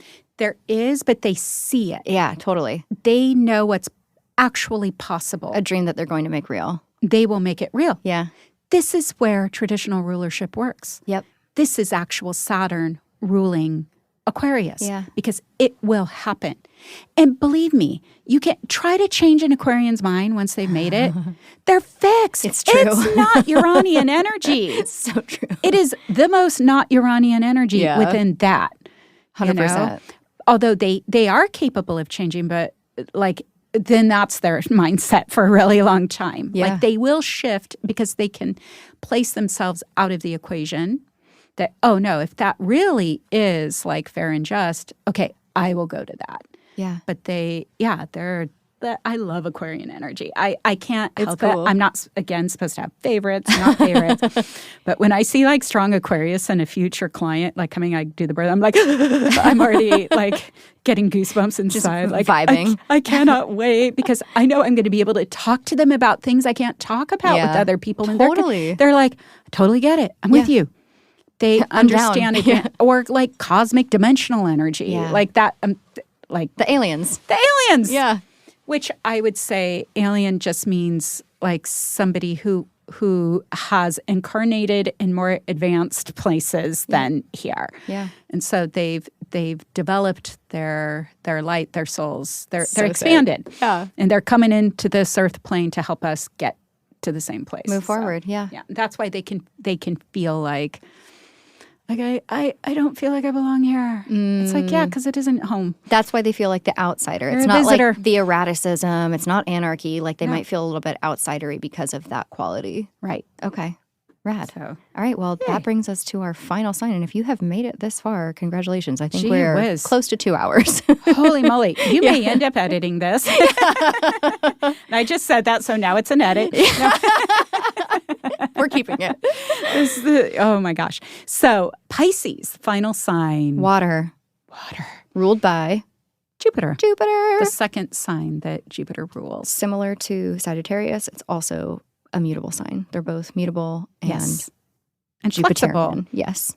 And Jupiterian. And this, Pisces was given to Neptune when Neptune was discovered. So that's modern, but if we're looking at traditional, it's Jupiter. It's Jupiter. And that's another one that we miss out on a lot of what Pisces has to offer when we take that rulership away. Right. However, I will say there are things within the planet Neptune right. that do explain some of the Pisces energy. It's like Piscean, So this is where I will say there's an affinity. Because planetary rulership is not based on affinity. Meaning this planet rules this sign because they're like each other. Right. You learn this, it's math.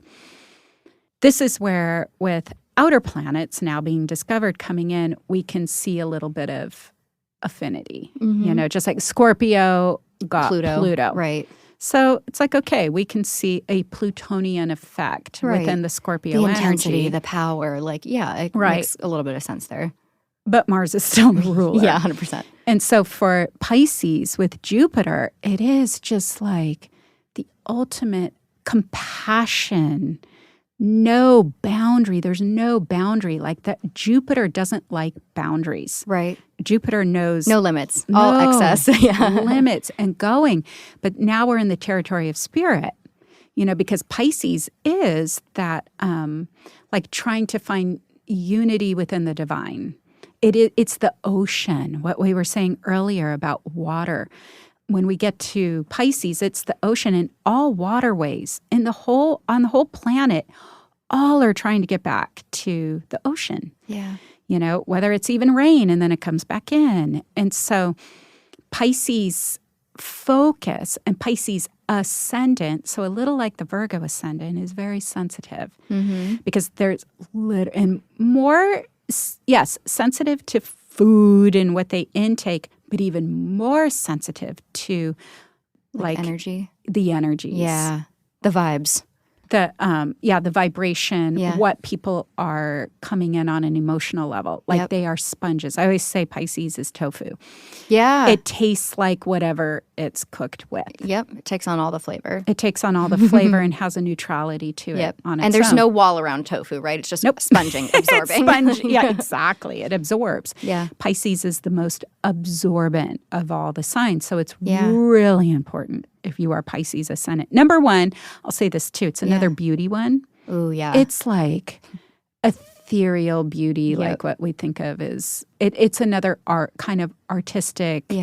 Musical. Music as well, but it's like the celestial spheres. Like it connects you. Piscean energy wants to connect you with something that is not right here. Fantasy, we could say. An angelic mermaid. Yes. And it's that, Yeah. but there is beauty involved. But also, that's, if we want to say psychic, intuitive, whatever word, they are aware. They take in the whole world in a way. They are receiving information beyond their senses. Yeah. And this is why they can be drained. And they don't. Yeah, that's taxing. Boundaries aren't intuitive. Right. So they have to manually do it. Manufacture your boundaries. You have to manually do it. Like wake up, okay, I'm now placing a sphere of light around my body that is impermeable only, to the light only the light is allowed in, or whatever. Just that would probably be Pisces ascendant language, and just usually thrive when there is a spiritual path of some sort. Even if a Pisces ascendant is an atheist, nature will be their thing that they can imprint to that's bigger than them. Right. That's the point of Pisces, because that's the draw, is merging into unity. And so like a level of surrender, not in I'm in so much pain I'm surrendering, but more surrendering like into merging with the whole and having access to the greater divine, So that's one way. They're also very good. This is where the art comes in. Very good at making a fantasy real. Cool. So like Lord of the Rings, or, all Love of it. those things where, it takes us on this plane where we can feel ourselves there. World building. Yes. Yeah. So they do very well in writing fantasy. Okay. Or being a composer, that music takes you to an ethereal plane. Beautiful. Being the high-level meditation person, that there's something in their voice. They just take you where you need to go. I need to really give them their credit. They are the empaths. They respond to the world with empathy and compassion usually. But what they need to have awareness of is not becoming a martyr or victim. Okay. Not being a victim of the world that they see. They can feel like it and they can argue with you, but this happened to me and that happened to me. But because they don't realize that there's this invisible force with them that you may not realize it, but you attracted that. You allowed that in. Your vibration brought that in. Yeah. Okay. And then it's like, because that's the one sign that has the hardest time seeing itself, whether Right. sun or ascendant in particular. Interesting. Moon, okay. it reflects. Right. Sun and ascendant, it holds. It is. It is the energy. Okay. And so most of the time, like when they self-reflect, they're like, oh, wow, I'm not as bad as I thought I was. Like it's usually in that side, just like Virgo. Yeah, I was just going to say it sounds very Virgo. The opposite sign. I'm trying to think of what else. Can be overwhelmed easily. Okay. So it's another one to this is a thing. It's the easiest in that when you write in manually remedies, life is amazing because what's there, what wants to be contained is all that any of us need to create what we want in our life. Like it's the ultimate celestial energy to use as building soil, Okay. So, yeah. Amazing. Well, we just did it. We went through the entire zodiac. We're going to have to do houses another day. Yeah.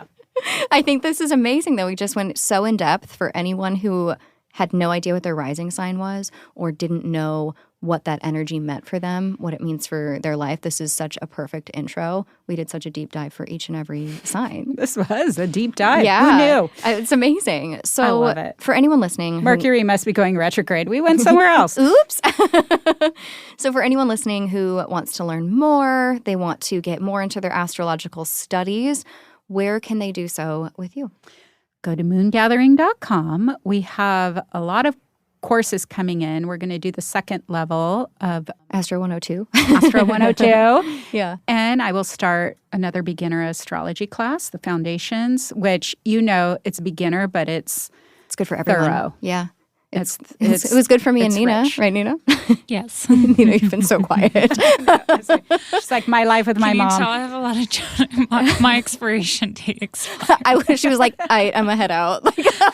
And my mom's a Leo rising. Oh my God. She's absorbing the I oxygen. need some food. Like it's time to eat. It is lunchtime. Okay, you guys, moongathering.com. You can sign up for the newsletters to get even more every 2 weeks-ish. Yes. Information We're just about starting that. the lunations, the transits. Lunations means like full moon, new moon. You're going to learn about what that means, what to do with that energy, different transits, little astrological lessons so you can know what's going on even further.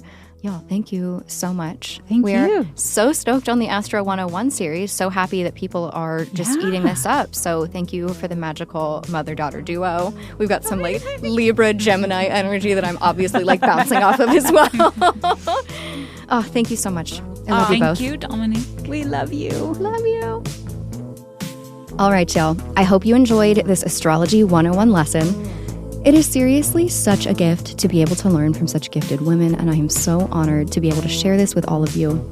If you enjoyed your lesson today, make sure to bookmark and download it. And if you have a moment right now, please leave us a review, hit subscribe, send this episode to a friend who wants to learn more about their rising sign.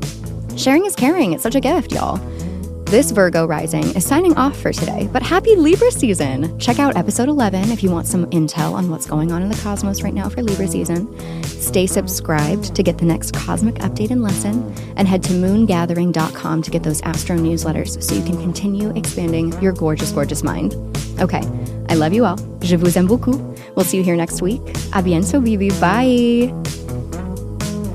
Thanks for tuning in to this episode of This Is Fine. I've been your host, Dominique Michelle Astorino. We're based in San Diego, recording in studio at DLI Productions in Pacific Beach with Emmy Award-winning sound designer Dan De La Isla.